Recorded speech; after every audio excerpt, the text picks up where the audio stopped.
హరే కృష్ణ. భక్తులందరికీ స్వాగతం ఇవాళటి భగవద్గీత క్లాస్కి.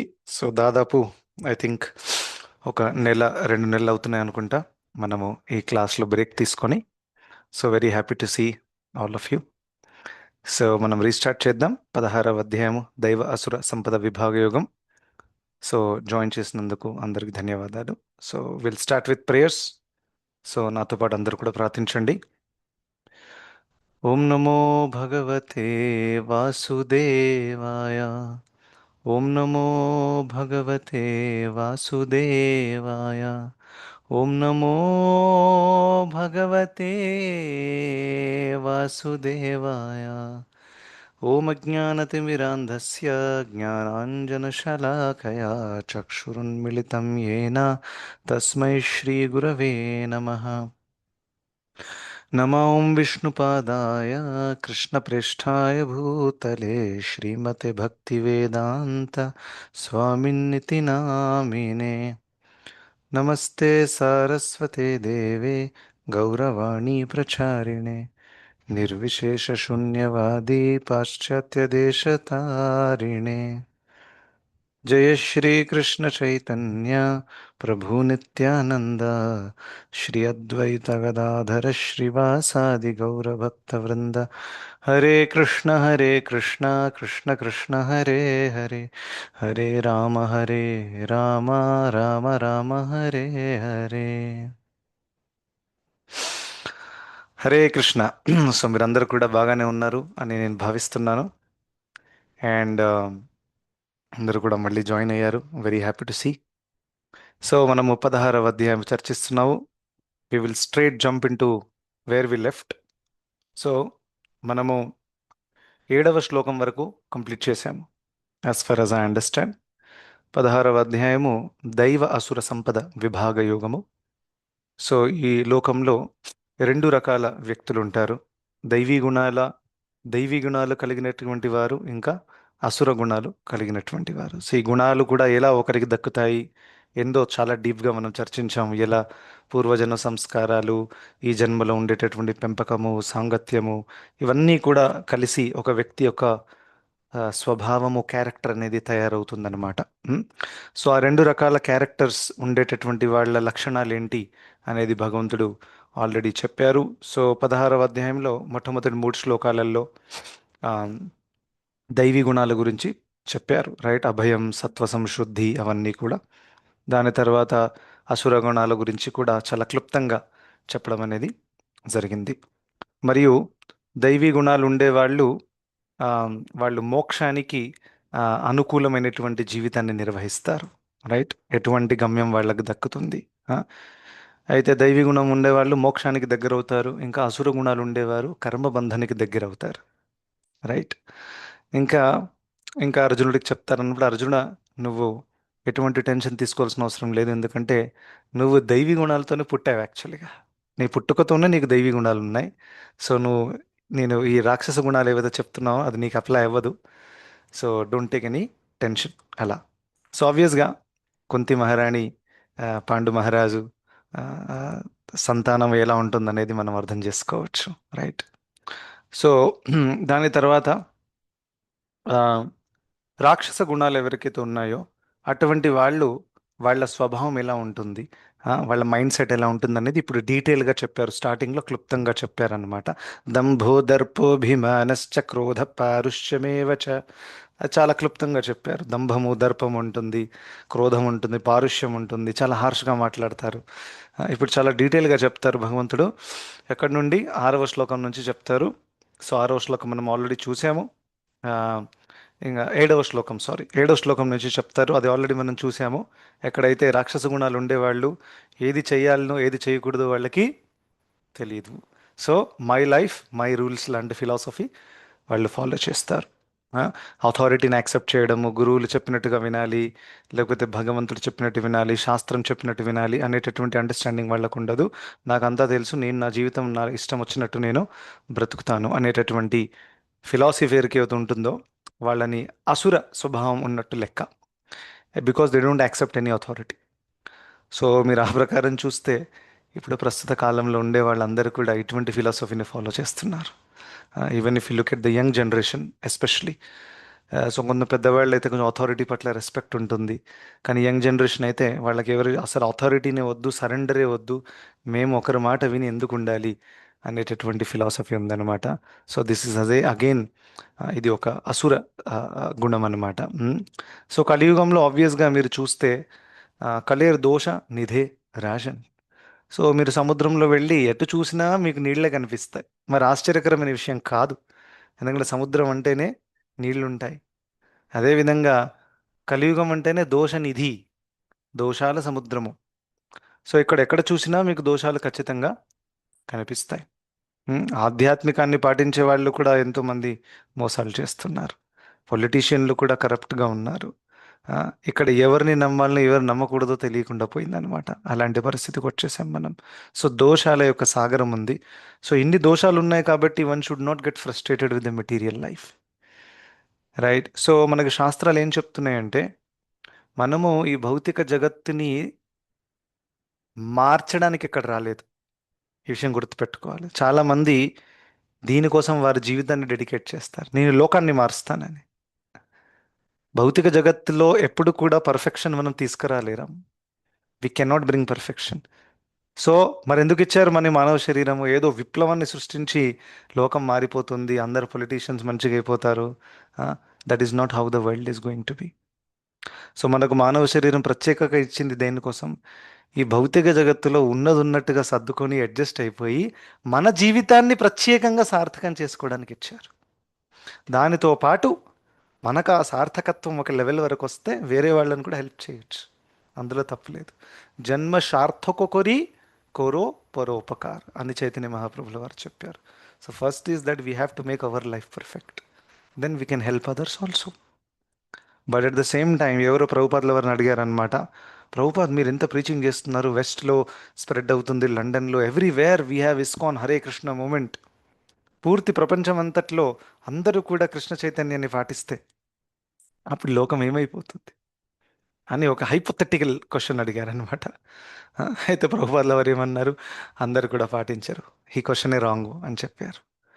100% జనాలు పాటించరు. అలా పాటిస్తే this is no more material world, ఇది వైకుంఠంగా మారిపోతుంది. That will never happen, right? So ఆ విధంగా చాలా చాలా దుర్లభమైన వాళ్ళకి ఇది దక్కుతుంది అనే విషయము శాస్త్రాల్లో పదే పదే చెప్పారు. సో దుర్లభం అంటేనే 100లో ఒకరు, 1000లో ఒకరు, భగవంతుడితే 1000లో ఒకరు చెప్పారు, అవునా? సో 1000లో ఒకరు అని అంటే ఆబ్వియస్గా అందరు కాదు. మరి 10,000 మంది ఉంటే అందులో 10 మందే ఉంటారు. సో మిగతా వాళ్ళందరూ కూడా ఏదో ఒక వేరే అండర్స్టాండింగ్ తీసుకొని జీవితం అంటే ఇది, జీవితం అంటే అది అనుకుంటూ వాళ్ళ జీవితాన్ని వాళ్ళు గడుపుతున్నారు. పునరపి జననం పునరపి మననం చేస్తున్నారు వాళ్ళు. కానీ ఆ దుర్లభమైన 10 మంది ఎవరైతే ఉన్నారో వాళ్ళు ఇంటెలిజెంట్గా హరి గురు ఆ, ఇంకా వైష్ణవుల యొక్క శరణాగతి తీసుకొని, గురు సాధు శాస్త్రము యొక్క శరణాగతి తీసుకొని వాళ్ళు ఈ సంసార చక్రం నుంచి బయటపడిపోతారు. దానికోసం ఇచ్చారనమాట. సో అందుకనే don't try to change the world, you cannot change yourself and go back to Godhead. That is how, what is the important principle for us. So అందుకనే లోకంలో మనం ఎన్నో ఇంపర్ఫెక్షన్స్ చూస్తాం కదా, ఫ్రస్ట్రేట్ అవ్వకూడదు. ఇప్పుడు మనం లింక్డ్ఇన్లో కూడా నేను యాక్టివ్గా ఉంటాను, ఇప్పుడిప్పుడు ఆఫీసులలో కూడా. సో చాలామంది పదే పదే పదే ఒక విషయం రిపీటెడ్గా వస్తుంది, గవర్నమెంట్ ఎంత ట్యాక్స్ తీసుకుంటుంది, ఎంత ట్యాక్స్ తీసుకుంటుంది, రైట్? సో ఎంత సంపాదించిన 30% ఫ్లాట్ అందులో పోవాల్సిందే ఒక బ్రాకెట్ తర్వాత. ఒక వ్యక్తి 30% కడుతున్నాడు ట్యాక్స్ గవర్నమెంట్కి జీవితాంతం. రేపు ఆ వ్యక్తికి జాబ్ పోయి వాడు రోడ్డు మీదకి వస్తే గవర్నమెంట్ 1 రూపాయి ఇవ్వదు. సో ఇంత ట్యాక్స్ కట్టినందుకు కనీసం ఈయనకు డిఫికల్ట్ పరిస్థితిలో కనీసం తినడానికి 3 పూట్ల తిండి, ఒక ఉండడానికి ఒక ఫెసిలిటీ అయినా ఇచ్చే అవకాశం ఉందా? ఎటువంటి పాలసీ లేదు సో ఫార్. వేరే కొన్ని కంట్రీస్లలో ఉన్నాయి, లైక్ జర్మనీలో ఉంది, లండన్లో ఉంది. If you lose your job, then government మీకు కనీసం ఒక 40% 50% శాలరీ ప్రతి నెల ఇస్తుంది. మీరు ఇన్నేళ్ళు ట్యాక్స్ కట్టారు కదా, దానికి రెసిప్రొకేషన్గా. సో ఇవన్నీ కూడా ఎంతోమంది చర్చిస్తూ ఉంటారు. ఇప్పుడు ఇది కూడా మీరు వింటే మీకు కూడా అనిపిస్తుంది ఎంత అన్యాయం ప్రభుషి ఇది కదా, ఎప్పుడు మారుతుంది అనేది. సో ఇది పదే పదే నేను నా సర్కిల్స్లో వింటూ ఉంటాను. ఇది విని విని నేను అలసిపోయాను. బాబు ఈ లోకంలో ఎటువంటి ఎక్స్పెక్టేషన్స్ పెట్టుకోకండి. How can you change the world, tell me, at a very very big scale. Focus on your own Krishna consciousness. 30% తీసుకుంటారా? తీసుకుంటారు. శ్రీమద్ భాగవతంలో ఆల్రెడీ చెప్పారు కలియుగపు లక్షణాలలో. The government is going to take huge taxes. That's it. Welcome to Kaliyuga. So that's why మనము ఇవన్నీ కూడా విన్నా కానీ we should not get too emotional or frustrated. అలా అయ్యామనుకోండి ప్రతీదీ చూసి మనం ఫ్రస్ట్రేట్ అయిపోతాం. ఎందుకంటే ఎక్కడ చూసినా దోషాలే ఉన్నాయి. నేను గవర్నమెంట్ ఆఫీస్కి వెళ్తే కూడా వాడు సైడ్లో పిలిచి 600 రూపీస్ ఇచ్చేస్తే చేస్తాను అంటున్నాడు ఆయన. నా దగ్గర అన్ని డాక్యుమెంట్స్ ఉన్నాయి అయినా కానీ, సార్ అన్ని డాక్యుమెంట్స్ ఉన్నాయి నా దగ్గర సార్, ఎందుకు మీరు అడుగుతున్నారు? లేదు లేదు, ఇది చేయడానికి 3 months పడుతుంది, మీరు 600 ఇస్తే నేను 2 weeksలో చేసేస్తాను, మీ ఇష్టం చెప్పండి. సో ఎందుకు వచ్చిన గొడవరా బాబు, 3 నెలల దాకా ఎవరు ఎదురు చూస్తారు అని డబ్బులు ఇచ్చేసి చేయించుకుంటారు అందరు కూడా. సో ఇవన్నీ కూడా చూసి one should never get frustrated because the world is in peak of కలియుగ. కలియుగ పీక్ ఇంకా రాలేదు ఆబ్వియస్గా, బట్ ఫస్ట్ గేర్ కొంచెం క్రాస్ అయ్యి ముందుకు వెళ్తుంది అనమాట. సో ఇంకా ఇటువంటివి చాలా కనిపిస్తాయి. అందుకనే one should be detached from the material world. వైరాగ్యం అంటేనే ఏంటి? ఈ లోకంలో ద్వేషము రాగము రెండూ కూడా మనల్ని బంధిస్తాయి. మీకు రాగం లేదనుకోండి, రాగం అంటే ఆసక్తి, రాగం లేదు కానీ ద్వేషం కూడా ఉందనుకోండి, the world is so bad, government is so bad, వీడు మంచివాడు కాదు, ఆ పార్టీ మంచిది కాదు, ఈ పార్టీ మంచిది కాదు, then also it is another kind of attachment. So అందుకని రాగద్వేష విముక్తైస్తూ విషయానింద్రియైశ్చరణ్ ఆత్మవశ్యేర్ విధేయాత్మ ప్రసాదం అధిగచ్చతి. 2.64. రాగము ద్వేషము రెండింటిని వదిలిన వాడికే ఏం దక్కుతుంది? ప్రసాదం దక్కుతుంది. తినే ప్రసాదమా? కాదు, భగవంతుడి కృప దక్కుతుంది. ప్రసాదం అంటే కృప. సో భగవంతుడి కృప కావాలంటే one has to be detached, right? So ఆ విధంగా ఆ, రాక్షస గుణాలు ఉండేటటువంటి వాళ్ళ యొక్క కొన్ని లక్షణాలు మనం ఇవాళ చూద్దాం. So let me share my screen. 7వ శ్లోకము మనం చూసాం ఆల్రెడీ, ప్రవృత్తిం చ నివృత్తిం చ. సో 8వ శ్లోకం ఇప్పుడు మనం చూద్దాము. అటువంటి వాళ్ళ మైండ్ సెట్ ఎలా ఉంటుంది, వాళ్ళు ఈ లోకాన్ని ఎలా చూస్తారు అనేటటువంటి విషయం ఇక్కడ చాలా అద్భుతంగా ఉంది. So Maithili Mataji, you can read the 8th verse of 16th chapter. Hare Krishna Prabhuji, దండవత్ ప్రణామాలు. హరే కృష్ణ, ధన్యవాద్. అసత్యమప్రతిష్టం తే జగదాహురనీశ్వరం అపరస్పర సంభూతం కిమన్యత్ కామహైతుకం. అనువాదము: ఆధారము లేకుండా, నియంత్రించే భగవంతుడు లేకుండా ఈ జగత్తు అసత్యమైనట్టిదని వారు అంటారు. మైథున కోరిక వలననే ఇది తయారైందని, కామము తప్ప దీనికి వేరే కారణమే లేదని వారు పలుకుతారు. హరే కృష్ణ ప్రభుజీ, హరే ధన్యవాదాలు. కృష్ణ. సో చూడండి, ఇది వాళ్ళ మైండ్ సెట్ అనమాట. రాక్షసులది టిపికల్ ఇంటర్నల్ మైండ్ సెట్ ఎలా ఉంటుంది. సో ఒక విషయం గుర్తుపెట్టుకోవాలి, రాక్షసులు ఎప్పుడెప్పుడు వాళ్ళు ఇటువంటి లక్షణాలను కంప్లీట్గా బాహ్యంగా కూడా చూపించకపోవచ్చు. Somebody may be a very gentleman. Prabhupad చెప్పేవారు అనమాట, you know the person is wearing suit, tie and everything, right? కానీ లోపల అటువంటి వ్యక్తి ఒక పెద్ద పాపి అవ్వచ్చు. బాహ్యంగా జస్ట్ క్లీన్గా ఉన్నాడు కాబట్టి that doesn't mean the person is good.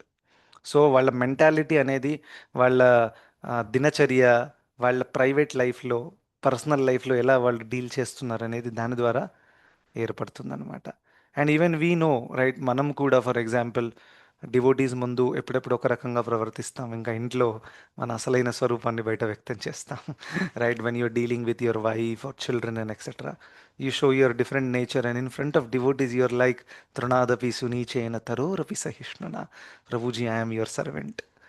So servant అని ఇక్కడ అంటాము, ఇంట్లో వేరే స్వభావం చూస్తాం. This is not right. So devotee అంటే ఈజ్ లైక్ క్రిస్టల్ క్లియర్ అద్దం లాగా అనమాట. ఇక్కడ నుంచి చూస్తే వెనకాల ఉన్నది యాజ్ ఇట్ ఈస్గా కనిపిస్తుంది. అది డివోటీ నేచర్, రైట్? సో ఆ విధంగా one should not try to get in to the habit of hypocrisy. అంటే కపటము అనేది మంచిది కాదు. ఆబ్వియస్గా ఈ రాక్షసులకి ఒక స్వభావం ఉంటుంది, కపటం కూడా ఉంటుంది. వారు వేరే వాళ్ళని మోసం చేయడంలో చాలా ఎక్స్పర్ట్ ఉంటారు, రైట్? సో అందులో మొట్టమొదటిగా వాళ్ళ అండర్స్టాండింగ్ అసత్యం, అసత్యం అప్రతిష్టం అని చెప్పారు. సో అసత్యం అప్రతిష్టం తే జగత్ ఆహుర్ అనీశ్వరం. సో దీని అర్థాలు ఏంటో మనం చూద్దాం. అసత్యం అంటే వాళ్ళు ఏమంటారంటే ఈ లోకము యాక్చువల్గా ఎటువంటి సత్యము దీనికి లేదు, there is no cause, there is no effect, దీన్ని క్రియేట్ చేసిన వాడు లేడు, దీన్ని కంట్రోల్ చేసేవాడు లేదు, అసలు ఇది మీనింగ్లెస్ అనమాట. అయితే ఒకసారి ఆలోచించండి, ఒక వ్యక్తి ఈ లోకము మీనింగ్లెస్, ఈ లైఫ్ మీనింగ్లెస్ అని అనుకుంటున్నాడు అనుకోండి. అటువంటి వ్యక్తికి నైతికత ఉండే అవకాశం ఉందా? లేదు. See this is the reason. ఎప్పుడైతే ఒకవేళ అనుకున్నారు అనుకోండి, ఈ లోకంలో మనం ఏం చేయడానికి రాలేదు, అసలు ఎవరు సృష్టించారు, ఏంటి క్లారిటీ లేదు, అసలు లైఫ్ ఈజ్ మీనింగ్లెస్ అని అనేవాడు, then you can go and kill someone, that is also no problem. You can go and kill a child, that is also no problem. ఎందుకంటే ఎలాగో ఎటువంటి ఫ్రేమ్ వర్క్ లేదు, ఎటువంటి morals లేదు. So ఎప్పుడైతే అసత్యం అప్రతిష్టం అనేటటువంటి ఒక అండర్స్టాండింగ్ ఉంటుందో, అటువంటి వ్యక్తి నైతికత నుండి దూరం వెళ్ళిపోతాడు. రైట్? ఇప్పుడు నాస్తికులు ఉన్నారు. రాక్షసులు అంటే ఒక రకంగా నాస్తికులే వాళ్ళు. రైట్? ఎందుకంటే వాళ్ళు భగవంతుని రిజెక్ట్ చేస్తారు. ఎందుకు? నేను భగవంతుడు అవుతాను, ఆయన ఎందుకు అవ్వాలి? హిరణ్యకశిపుడు కూడా నేనే అవుతాను. అవునా కదా? సో అచ్చా, నాకంటే మీద ఒకరు ఉన్నారా, విష్ణు అని ఎవరు ఉన్నారంట, సరే వాడిని కూడా వేసేస్తాను, మరి వాడిని వేయడానికి నాకు చాలా శక్తి కావాలి. సో ఆ విధంగా అనుకున్నాడు అనమాట తను. ఆయనని చంపేసి ఆ సీట్లో నేను కూర్చుంటాను అనుకున్నాడు. కూర్చుంటే నేను భగవంతుడిని అయిపోతాను. రైట్? సో అటువంటి స్వభావం వీళ్ళకు ఉంటుంది.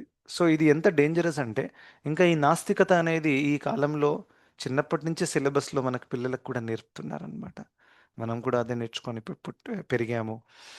బిగ్ బ్యాంగ్ థియరీ అంటూ దేవుని గురించి ఎక్కడ కూడా వ్యాఖ్యానం యాక్చువల్గా ఏ టెక్స్ట్ బుక్లో లేదు. ఇంకా రివర్స్గా డార్విన్స్ థియరీ ఉంది, ఇంకా బిగ్ బ్యాంగ్ థియరీ ఉంది. ఇంకా ఇవన్నీ థియరీస్ ఏంటంటే ఇండైరెక్ట్గా భగవంతుడి రోల్ని తీసేస్తున్నాయి అన్నమాట. లోకం ఎలా వచ్చింది అని అంటే దాన్ని ఎవరు సృష్టించారు, ఎవరు డిజైన్ చేశారని చెప్పట్లేదు, అది ఆటోమేటిక్గా ఒక బిగ్ బ్యాంగ్ ద్వారా వచ్చిందని చెప్తున్నారు.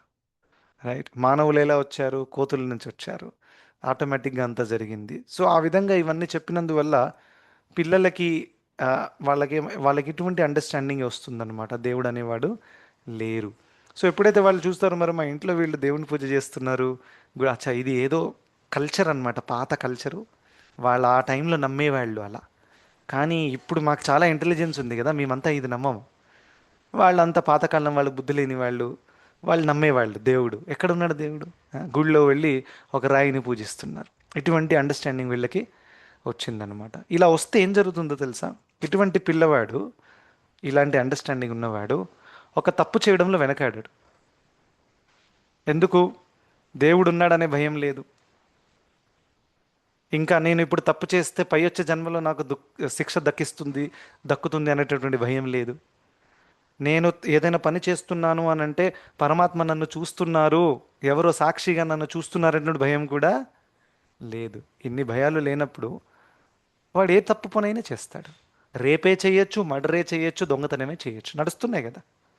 న్యూస్ ఛానల్ ఓపెన్ చేస్తే మనం చూడొచ్చు. ఎందుకంటే వాడు భయం లేదు. అదే చిన్నప్పటి నుంచి భగవంతుడు ఉన్నాడు, పరమాత్మని హృదయంలో ఉన్నారు, ఇటువంటి అసలైన అండర్స్టాండింగ్ నేర్పిస్తే పిల్లలు ఎంత అద్భుతంగా ఎదుగుతారు. ఇంకా వాళ్ళకి ఒక మంచి డిసిప్లిన్, సభ్యత, సంస్కారం కూడా ఉంటుందన్నమాట. సో అలా అసత్యం అప్రతిష్టం అనేటటువంటిది ఈ రాక్షసుల యొక్క అండర్స్టాండింగ్. సో వాళ్ళు ఏమంటారు, there is no right or wrong in this world అంటారు. మీరు విన్నారు ఎప్పుడైనా? ఇలా యూట్యూబ్లో కూడా కొంతమంది ఉన్నారు philosophers, there is no right or wrong. ఈ లోకంలో ఇది మంచి ఇది చెడు అని చెప్పరాదు. ఆ? అంతా కూడా మన మనసు యొక్క భ్రమ. మీరు అనుకుంటున్నారు అలా మీకు మంచిదని. అవునా? అలా కాదు. అందరి లైఫ్ వేరువేరుగా ఉంటుంది. ఈ విధంగా అన్నింటిని ఏం చేసేస్తారు, రిలేటివైజ్ చేస్తారు. సో అన్నింటినీ రిలేటివైజ్ చేయడం కూడా మూర్ఖత్వం యాక్చువల్గా. రైట్? ఎందుకంటే ఏది మంచి చెడు లేదు అని అన్నప్పుడు, then if you give some examples that ఒక అమాయకుడైన పిల్లవాడిని చంపేయడం అది మంచిగా చెడా అని అడగండి ఆ వ్యక్తిని. వాడు అంటాడు. ఇప్పుడు ఆయన తన ఫిలాసఫీ తను కంటిన్యూ చేయాలని అంటే ఆయన చెప్తాడు, మంచి కాదు చెడు కాదు, ఆయనకి ఇష్టం వచ్చినట్టు చేయొచ్చు. అప్పుడు అదే నీ సొంత కొడుకుని కొడితే చంపితే అప్పుడు చెప్పు మంచా కాదా అని. అప్పుడు వెంటనే ఉంటాయి, అది కరెక్ట్ కాదు, నా కొడుకు నేను కాపాడుకుంటానని. Yes or no? సో ఈ విధంగా when it comes on you then you understand. Right? అప్పటిదాకా వీల్ చైర్లో కూర్చొని మాట్లాడడం is very easy. Right? Armchair philosophy is easy. But real life practicalities have to be understood. ఈ లోకంలో మంచి చెడు రెండు ఉన్నాయి. మంచి తెలుసుకొని దాన్ని ఫాలో చేయాలి, చెడును కూడా మనం తెలుసుకొని దాని నుండి దూరంగా ఉండాలి. This is maturity. రైట్? ఇంకా దాని తర్వాత అప్రతిష్టం. అప్రతిష్టం అంటే దీనికి ఎటువంటి ఫౌండేషన్ లేదు ఈ లోకానికి ఫౌండేషన్. సో ఈ లోకానికి ఫౌండేషన్ ఎవరు? సర్వకారణ కారణం ఎవరు? అహం సర్వస్య ప్రభవం మత్తః సర్వం ప్రభు భగవంతుడు. సో ఈ లోకానికి మూలము ఎవరు కూడా లేరు అని వాళ్ళు అనుకుంటారు. సో అది కూడా అకస్మాత్తుగా వచ్చేసింది, బిగ్ బ్యాంగ్ అలా వచ్చేసింది. సో ఆ విధంగా చాలామంది ఈ లోకంలో కూడా ఇలాగ ఇటువంటి అండర్స్టాండింగ్ తీసుకొని తిరుగుతున్నారు అనమాట. We are not surprised, right? So cosmology ఎలా వచ్చింది అదంతా అంటే బిగ్ బ్యాంగ్ ద్వారా వచ్చింది, ఆటోమేటిక్గా వచ్చిందని అనుకుంటున్నారు. సో ఇక్కడ కూడా భగవంతుడి రోల్ని తీసేసినట్టు అయిపోయింది. చాలా చాలా క్లియర్గా ఇక్కడ భగవంతుడి రోలే తీసేసామన్నమాట. So this is another very dangerous philosophy. So ఇలా చేస్తే ఏం జరుగుతుంది? సో నాకు ముంబైలో రీసెంట్ నవరాత్రి టైంలో, ఓకే, అక్కడ ఒక ఆ, పెద్ద కమ్యూనిటీ ఉంది. అక్కడ వాళ్ళు గర్భ ఆడతారనమాట, రైట్? అండ్ దెన్ మీకు తెలుసు అక్కడ ఏం నడుస్తుంది ఈ కాలంలో ఉండే గర్భాలు, ట్రెడిషనల్ గర్భాలు ఏం నడుస్తుంది అనేది, రైట్?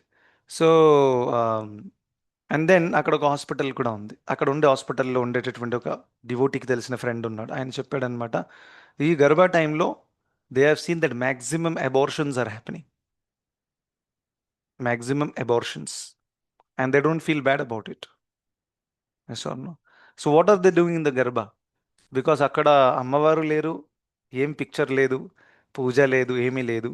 అక్కడ పాటల మీద డ్యాన్స్ చేయడం, చిన్న చిన్న వస్త్రాలు వేసుకొని వేరే వాళ్ళని ఇంప్రెస్ చేసి మొత్తం కూడా మనస్సులు, ఒకరు ఒకరు మనస్సులను కలుషితం చేసుకోవడం అన్నమాట. అది ఆ గర్భ ఫెస్టివల్ అంటే. Especial talking about Mumbai and then maybe other places also. So కడుపులో ఉండే ఒక నిండు ప్రాణాన్ని చంపడం తప్పు కాదు ఆ, అని వాళ్ళు అనుకుంటున్నారు. పోతే పోయింది, చచ్చిపోతే చచ్చిపోయింది, ఏంటి, నాకు ఇంద్రతృప్తి దక్కింది చాలు. This is the situation of the world. నిండు ప్రాణాన్ని వాళ్ళు చంపడానికి కూడా రెడీగా ఉన్నారు, జస్ట్ అత్యుచ్చమైనటువంటి ఇంద్రియ సుఖం కోసం.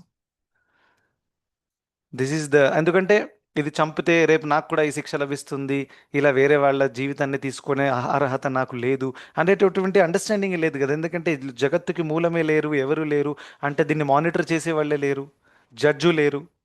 ఇప్పుడు ఈ లోకంలో పోలీసు లేదు, గవర్నమెంట్ లేదంటే ఏమవుతుంది మన బతుకు? మీరు వెళ్తారా బయటికి? మీరు బయటికి వెళ్తే ఎవరు ఎప్పుడు మిమ్మల్ని చంపేస్తారు? మీకు ఇప్పుడు మీరు బయటికి వెళ్తున్నారు కాన్ఫిడెంట్గా, ఎందుకంటే లా అండ్ ఆర్డర్ ఉంది, గవర్నమెంట్ ఉంది, జనాలు డీసెంట్గా బిహేవ్ చేస్తారు, పోలీసులు ఉన్నారు, మెట్రోలో పోలీసులు ఉన్నారు, ట్రైన్లో పోలీసులు ఉన్నారు, రైల్వే స్టేషన్లో పోలీసులు ఉన్నారు. లా అండ్ ఆర్డర్ ఉంది కాబట్టి జనాలు పీస్ఫుల్గా ఉండగలుగుతున్నారు. గవర్నమెంట్ లేదు, ఏదీ లేదు అని అంటే ఒకరినొకరు చంపుకుంటారా? That's it, you are gone, you can't even step out of your house. So అదేవిధంగా ఈ లోకంలో ఎటువంటి లా అండ్ ఆర్డర్ లేదు అని అనుకునే వాళ్ళు ఎవరినైనా చంపడానికి వాళ్ళు వెనకాడరు. So people are getting into so many sinful activities. వేరే వాళ్ళని చంపడం కూడా, ఇంకా వాళ్ళని వాళ్ళు కూడా చంపుకుంటున్నారు ఈ చెడు అలవాట్లకి గురైపోయి, తుచ్చమైనటువంటి ఆ ఇంద్రియ సుఖం పొందడానికి. సో అందుకనే ఇటువంటి భావం వాళ్ళకి ఉంటుంది. అండ్ న్యాచురల్గా వీళ్ళకి దేవతలతో ఒక వైరీ భావం కూడా ఉంటుంది, రైట్? ఎందుకంటే దేవతలు వీళ్ళ అసుర కార్యాలని తగ్గించడానికి వాళ్ళు ఫైట్ చేయడానికి వస్తారు. ఇక వీళ్ళేమో నా ఇంద్రియతృప్తులు నువ్వెందుకు మధ్యలో వస్తున్నావు అనేటటువంటి ఫీలింగ్తో వీళ్ళు దేవతలకి రివర్స్ ఫైటింగ్ చేస్తారు. సో అందుకని దేవతలకి రాక్షసులకి మధ్య ఎప్పుడు యుద్ధం కూడా నడుస్తూనే ఉంటుంది. దాని తర్వాత మూడవది అనీశ్వరం. అనీశ్వరం అంటే ఏంటి? ఈశ్వర అంటే కంట్రోలర్. సో ఈ లోకాన్ని కంట్రోల్ చేసేవారు ఎవరు లేరు, భగవంతుడు లేరు, ఎవరు మనం చూడట్లేదు. Again similar philosophy, right? So అందుకనే ఆ, యమరాజు లేడు, మనల్ని జడ్జ్ చేసేవారు లేరు, సాక్షి కూడా లేరు నా కార్యాలకి. సో ఆ విధంగా ఏది పడితే అది చేద్దాం, కల్ కిస్నే దేఖా హై, మజా కరో, జిందగీ నా మిలేగి దోబారా. సో అటువంటి ఫీలింగ్తో వాళ్ళు ముందుకెళ్తారు. అలా వెళ్ళినందువల్ల ఇంకా ఇంకా పాపకార్యాలకు గురవుతారన్నమాట. ఇంకా సరే మరి అప్రతిష్టము, ఎటువంటి మూలము లేదు, ఆధారం లేదు, మరి ఏదో ఒక హేతు అయితే ఉంటుందిగా. ఉందండి, ఏంటది? కామహేతుకం అని అంటున్నారు నెక్స్ట్. కామహేతుకం అంటే ఏంటి? ఇది ఎంత దిగజారిపోయినటువంటి అండర్స్టాండింగ్ చూడండి. ఈ లోకం వెనకాల ఉద్దేశం ఏంటంటే మన యొక్క కామాన్ని తీర్చుకోవడం అని వాళ్ళు అనుకుంటున్నారు. So enjoy to the fullest. ఇక్కడ లోకల్ లాంగ్వేజ్లో పీకల దాకా తాగండి అని అంటారు, రైట్? సో ఆ విధంగా ఎంజాయ్ టు ద ఫుల్లెస్ట్ అన్నమాట. సో ఎంత కామవాంఛ తీర్చుకోగలిగితే అంత అద్భుతంగా ఉంటుంది. తినండి, ఎంజాయ్ చేయండి, కామవాంఛ తీర్చుకోండి. ఇది ఆ రాక్షసులకు ఉండేటటువంటి స్వభావం అన్నమాట. సో అందువల్ల మీరు చూస్తే ఈ లోకంలో కూడా డైరెక్షన్ అంతా కూడా మారిపోయింది. అందరూ కూడా అదే డైరెక్షన్లో వెళ్ళిపోయారు. మోడర్న్ జనరేషన్ కానివ్వండి, లేకపోతే whatever that is, everybody, most of the people are just running behind fulfilling some sensual desires. ఇప్పుడు డబ్బు కోసం వెనక పడుతుంటారు. డబ్బు డబ్బు డబ్బు కావాలి. సో గోల్ ఏంటి? అది వస్తే నేను ఎంజాయ్ చేస్తాను. I can eat nice biryani, nice AC రూమ్లో కూర్చొని బిర్యానీ తింటాను, తాగుతాను, ఫ్రెండ్స్తో అవుటింగ్ చేస్తాను అని ఎక్సెట్రా. యాక్చువల్లీ డైరెక్షన్ చాలా చాలా మారిపోయింది. సో రీసెంట్గా రాధిక వాళ్ళ ఆ, పిన్ని వాళ్ళ ఇంటికి వెళ్ళిందనమాట. సో అక్కడ బెంగళూరు కుప్పం సైడ్లో. సో వాళ్ళ పిన్నికి ఒక కూతురు ఉంది. సో ఆవిడకి చిన్న సిస్టర్ అవుతుంది. So she studying MBBS, maybe third year or fourth ఇయర్లో ఉందన్నమాట. సో మంచి ఇంటెలిజెంట్ అమ్మాయి, మంచి టాలెంట్ ఉంది. సో వారి దగ్గరలో, ఇంటి దగ్గర ఒక వేరే ఫ్యామిలీ ఉంటుందన్నమాట. సో ఆ ఫ్యామిలీలో ఒక అమ్మాయి, తను కూడా చదివి అద్భుతంగా ఒక కారు కొనుక్కొని అక్కడికి వచ్చిందనమాట ఇంటికి. సో ఈ అమ్మాయి ఎవరైతే ఉందో ఆమె రాధికకు చెప్తుంది అనమాట, ఏదో ఒక రోజు నేను కూడా తార్ కారు తీసుకుంటాను, లేకపోతే ఇన్నోవా కారు తీసుకొని దాని ముందు తీసుకెళ్తాను, అక్కడ వాళ్ళ ఇంటి దగ్గర ఆపుతాను, అప్పుడు వాళ్ళకి తెలుస్తుంది నా సంగతి ఏంటి అనేది. This is the mind said she is having. ఆ ఉద్దేశంతోనే ఎంబీబీఎస్ చదువుతుందన్నమాట.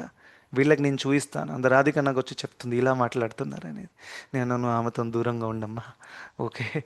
సో నేను చాంటింగ్ చేసుకో, అక్కడ సైలెంట్గా ఉండు, ఆమెతో ఎక్కువ సాంగత్యం చేయకు, ఓకేనా? లేకపోతే నువ్వు కూడా వచ్చి నన్ను తారకారు అడుగుతావు, వద్దు.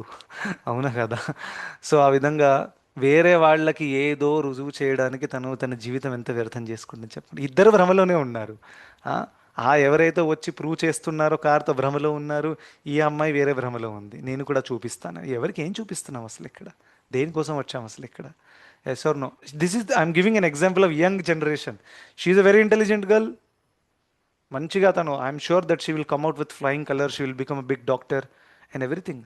మరి ఇంత పెద్దగా అయినా కానీ వాట్ ఈస్ ద గోల్? ఏం సాధించడానికి? అది చాలా పెద్ద ఒక లోకంలో విప్లవాన్ని తీసుకొచ్చి లోకాన్ని మారుద్దాం అంటే కూడా అది వీ కెన్ అప్రిషియేట్. వాడికి ఎవరికో నువ్వు కారు చూపించావంటే ఎంత దిగజారినటువంటి ఆలోచన ఉందనేది దీని ద్వారా తెలిసిపోతుంది అనమాట. So lot of people are just running behind this here and there, that's it, there is nothing else. So ఆ విధంగా ఆ, అసత్యం అప్రతిష్టం జగద్ ఆహుర్ అనీశ్వరం. ఆ, ఇంకా దాని తర్వాత అపరస్పర. అపరస్పర అంటే ఏంటి?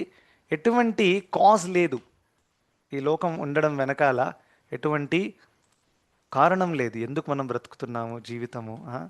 సో మైథున కోరిక వలనయే ఈ ఇది తయారైనది, కామము తప్ప దీనికి వేరే కారణమే లేదు అనేటటువంటి ఆలోచనతోనే వాళ్ళు బ్రతుకుతుంటారు. అండ్ కామం అనగానే it is not just always పురుష స్త్రీ ఆకర్షణ. కామము అంటే తీవ్రమైనటువంటి భౌతిక కోరిక, రైట్? సో ఇన్ షార్ట్, ఇంద్రియములకు తృప్తి కలిగించే ప్రయత్నాన్ని కామం అని అంటారు. అది జననేంద్రియములైతే స్త్రీ పురుషుల ఆకర్షణ ఉంటుంది. నాలికకి చాలా టేస్టీ టేస్టీ కావాలి అనేటటువంటిది కూడా కామమే యాక్చువల్గా. అండ్ అందుకనే వాచో వేగం, మనసః క్రోధావేగం, జిహ్వా వేగం చెప్పారు రూపగోస్వాముల వారు. కంట్రోల్ చేయాలి. ప్రభుజీ నేను ప్రసాదం తింటున్నాను Prabhuji, there is nothing wrong. Like ప్రసాదం భగవంతుడికి ఆఫర్ చేసి ఒక 4 పూరీస్ ఎక్స్ట్రా తిని రోజు ఆపులెంట్. ప్రభుపాదుల వారు అక్కడ రాశారు తాత్పర్యంలో, నువ్వు ప్రసాదం కూడా రెగ్యులర్గా చాలా హై క్వాలిటీ లిమిట్ లేకుండా తింటే అప్పుడు కూడా నువ్వు మాయలో ఉన్నట్టు లెక్క. ప్రసాదమే తింటున్నావు నువ్వు, but there is no control. అప్పుడు కూడా నువ్వు నీ ఇంద్రియానికి ఆ, ఏమైపోయావు? స్లేవ్ అయిపోయావు అనమాట, బాలిస అయిపోయావు అని ప్రభుపాదుల వారు చెప్పారు. So even if it is prasadam, one should always take moderate. ఇంకా ప్రసాదాన్ని మనం ఎంజాయ్ చేయాలనే కోరికతో తినకూడదు. You are not suppose to enjoy prasadam, I'm sorry about that. Prabhuji తిండి కూడా మమ్మల్ని ఎంజాయ్ చేయట్లేదు మీరు, అలాంటి పరిస్థితి వచ్చేసింది. కనీసం తిండి అన్నీ బంద్ చేయించారు. ఆ, తిండి అయినా ఎంజాయ్ చేయనివ్వండి. ఇవాళ మంచిగా ఇంట్లో మ్యాంగో పప్పు చేశారు, ఏదేదో చేశారు, కనీసం ఎంజాయ్ చేయండి. No, you are not suppose to enjoy, because there is only one enjoyer, who is Krishna. Yes or no? So మనం ఏం చేయాలి?